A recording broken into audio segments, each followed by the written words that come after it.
I'm Michael Jones with Variety, and we're here with the team behind Bottle Shock, which is playing at the Spectrum section of Sundance. Yes. Yes.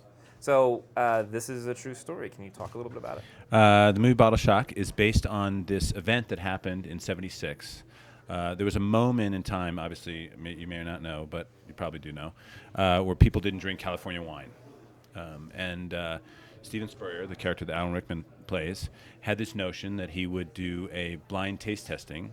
He came over to Napa, he selected wines, brought them back to France, got together some of the best wine, connoisseurs and folks, and had a blind taste testing. And the result of which was that the California wines, the white and the red, Stag's Leap in the red and Chateau Montelena in the white, won, much to the surprise of everyone.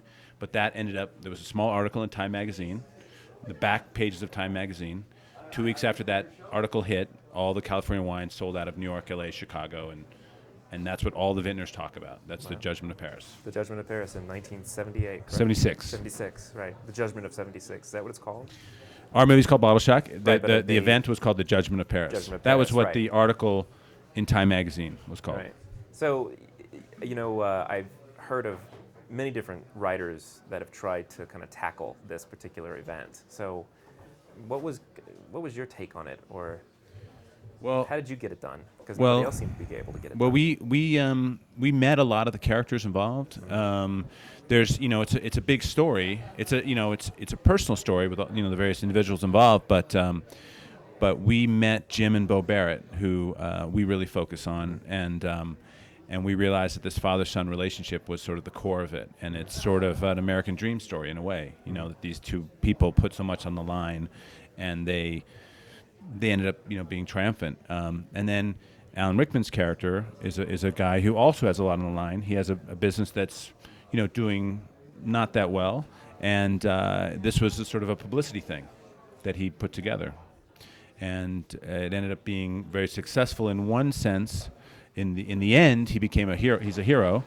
But if momentarily after this tasting, when he had a wine shop in Paris, it wasn't the best thing for him. But now, if you look back on it, and now he was quite heroic in a way. Right. Alan, you want to talk about your character a little bit? Did you meet the man that you play? I haven't met him. I spoke to him on the phone. I think he was probably a bit alarmed about the idea that I was going to be playing him. Why? Well, because as he said, I was 34 at the time. I said, well, I can't do anything about that. But I don't know. There's a lot of processes in Hollywood that could help you. He plays 42 in the yeah, it's not that kind of movie. But anyway,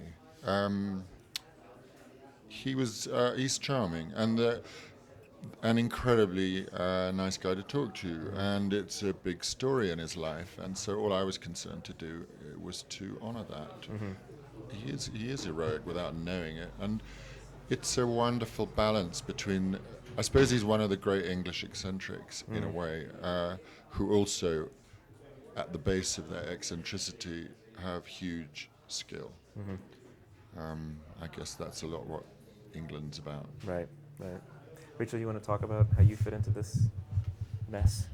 Well, I play one of the few fictional characters in the movie, which I suppose is lucky for me, although I did meet a really inspirational female vintner who I sort of used as a sort of template, I think, for the character. I play Sam, who's a young, university student studying viticulture, and she comes to Chateau Montelena to just learn how to make wine, I guess. And she sort of has this beautiful sort of free spirit. She's very much a child of the 70s, I think. So it was really a pleasure to play her, I think. I've never played someone who was so sort of beautifully uncomplicated in a way. She was really sweet.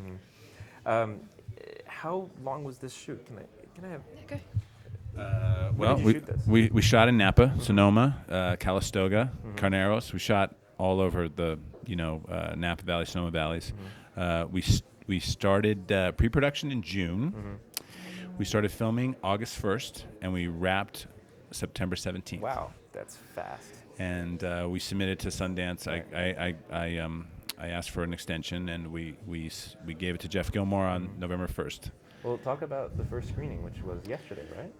It was it's always you're well, first of all, we finished the movie on Monday of last week. I mean, that's the first print I saw of the movie. So what I always see, I mean, it was a great audience reaction, but I always see the technical things, like I was up in the booth trying to fix the sound because I didn't like the way it sounded in that theater. And, the image on the screen, it wasn't bright enough for me or something. At the time, I may have just been a bit of shock or something, but it was a great reaction, and Alan hadn't seen the movie, so I was prepared for him to punch me square in the face if he so chose to do so. He didn't, did he? Well, no. Not yet. Not yet. He's waiting till he leaves. Still young. Yeah. No, but it has gone pretty well, and audience seems to like it, so that's good. Good. And we're trying to sell the movie. That's Yeah. what we're here for. So What's happening with that? we have a lot of interest, and tomorrow night is the sort of the collection of buyers are coming tomorrow night, Monday night.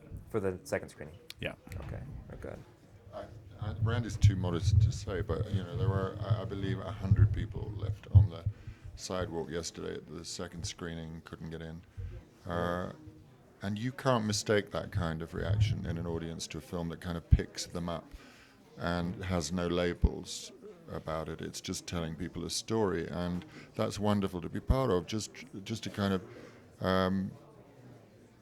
the storytelling process where people all become very equal in a cinema or a theater. It's once upon a time, and now what happens, and now what happens, and now I'm involved with these people, now I care about them, and now I really feel great at the end because I've been taken somewhere. And this film really does do that. Well, thank you all for coming by. Thank you. Yeah. Thank you.